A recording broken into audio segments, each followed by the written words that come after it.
दोस्तों, जैसा कि आप ये हॉरर स्टोरी वीडियो देख रहे हैं, अगर आपको पसंद आई हो तो मजीद ऐसी दिलचस्प और खौफनाक कहानियां देखने के लिए मेरा चैनल सब्सक्राइब करें, ताकि जब भी नई कहानी अपलोड हो इसका नोटिफिकेशन आपको फौरन मिल सके। गर्मियों की छुट्टियों में अहमद अपनी बीवी ज़ारा, बेटा हारिस और छोटी बच्ची अलीशा के साथ शुमाली पाकिस्तान की तरफ घूमने निकला था।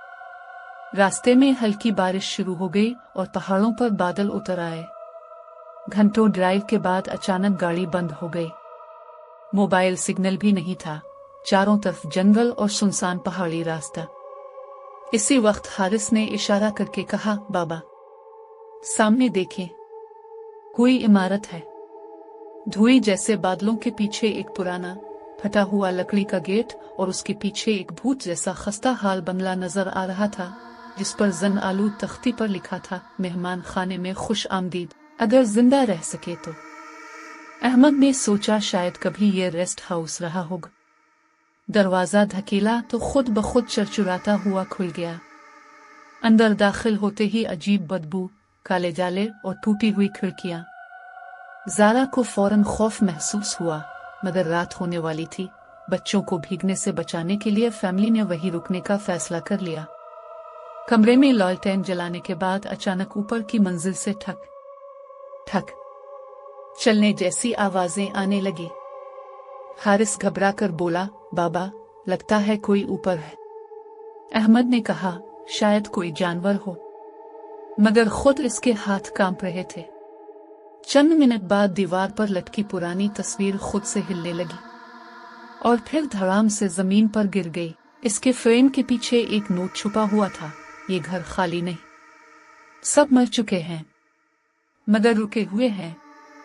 इसी लम्हे ऊपर से एक औरत की चीख सुनाई दी, ऐसी चीख जैसे कोई अजियत में जला रहा हो। अलीशा जोर से रोने लगी। लाइट बुझ गई और कमरा अंधेरे में डूब गया। जलजले की तरह पूरा बंगला लरजने लगा। सीढ़ियों पर कदमों की आवाज आहिस्ता आहिस्ता नीचे आ रही थी, मगर वो कदम इंसान के नहीं थे, जैसे कोई घिसटता हुआ चल रहा हो। दरवाजे के बाहर साया नजर आया, एक लंबा, टेढ़ा, काली आंखों वाला साया। इसके हाथ में चिराग था, मगर रोशनी उल्टी पड़ रही थी, यानी शूला नीचे की तरफ था।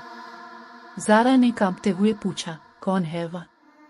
साया रुका और फिर गहरी, सख्त आवाज आई, ये घर छोड़कर जाने वाला कभी नहीं जाता। अहमद ने बच्चों को पकड़ा और पीछे हटते ही दरवाजा जोर से बंद हो गया। वो चारों एक कोने में सिमट गए। अचानक दीवारों पर लटके तस्वीरों के चेहरे बदलने लगे। सबकी आंखें खुल गईं और सबकी नजरें अहमद के खानदान पर जिमी थी। दरवाजा खुद ब खुद हिलने लगा और फिर टूटकर खुला, लेकिन बाहर वही नहीं जो वो देखना चाहते थे। घर का दरवाजा जिससे वो आए थे गायब हो चुका था। अंदर सिर्फ एक नया बोर्ड लगा था, अब तुम भी इस बंगले का हिस्सा हो। आखिरी मंजर में सिर्फ बच्चों की चीखें गूंजती हैं। बाहर पहाड़ों में हुआ चलती है और वो बंगला वैसा ही खामोश खड़ा रहता है। रास्ते से गुजरने वाले लोग अब भी कहते हैं वो फैमिली वापस कभी नहीं देखी गई, लेकिन रात को बंगले के अंदर बच्चों के खेलने की आवाजें सुनाई देती है।